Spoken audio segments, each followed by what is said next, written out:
ज्यात कॉफी कमी आहे, त्यामुळे कॉफी बाईटवाला याला फ्लेवर जास्त येतोय. फार खाल्लं सीझन 1 सिंहगड रोड. फार खाल्लं मध्ये आज आपण करतोय कोल्ड कॉफी बॅटल. तुम्ही दिलेल्या रेकमेंडेशन्स प्रमाणे आज मी ह्या 2 कॉफीज मध्ये चॅलेंज करतोय. ही कॉफी आहे रिची रिचची आणि ही कॉफी आहे ल कफिनोची.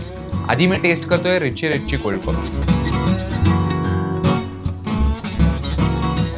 चांगली टेस्ट आहे, पण मला असं थोडंसं वाटतंय की यांच्यात कॉफी कमी आहे, त्यामुळे कॉफी बाईटवाला याला फ्लेवर जास्त येतोय रादर दॅन एखादी strong cold coffee. So coffee bite आपण लहानपणी खाल्लेली चॉकलेट असतं त्याची थोडीशी टेस्ट आहे त्याला, कारण त्यात चॉकलेट पण बऱ्यापैकी आहे. आता मी टेस्ट करतोय ल कफिनोची कोल्ड कॉफी.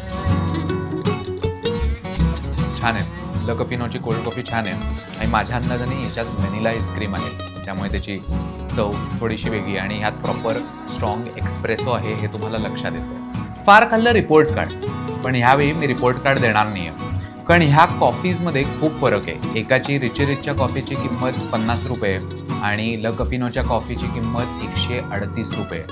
पण I can see the difference आणि मला असं वाटतं की ही माझं कंपॅरिझन चुकतंय. मी रादर रिची रिच आणि दुर्गा कॅफे ह्यात कंपॅरिझन करायला हवी होती, कारण ही इन्स्टंट कॉफी आहे रिची रिचची जी आहे ती, आणि ल कफिनो कॉफी बीन्सपासनं ती ब्रू करतायत कॉफी, त्यामुळे ऑब्व्हियसली त्यांच्या टेस्टमध्ये बराच फरक आहे. प्लस ल कफिनोच्या कॉफीमध्ये आईस्क्रीम पण आहे जे रिची रिचच्या ह्याच्यात नाही आहे. त्यामुळे मला असं वाटतंय की ह्यातला विनर मी सांगणं हे खूप चुकीचं राहील दोघांसाठीही. त्यामुळे तुम्ही ठरवा, तुम्हाला जर इन्स्टंट कॉफी स्वस्तातली कॉफी आवडत असेल तर गो फॉर रिची रिच, पण तुम्हाला छान एखाद्या AC ठिकाणी बसून जर कॉफी प्यायची असेल किंवा तुम्हाला कॅपेचिनो कॅफे लाते अशा टाईपच्या गोष्टी प्यायच्या असतील तर La Cafino is the place for you.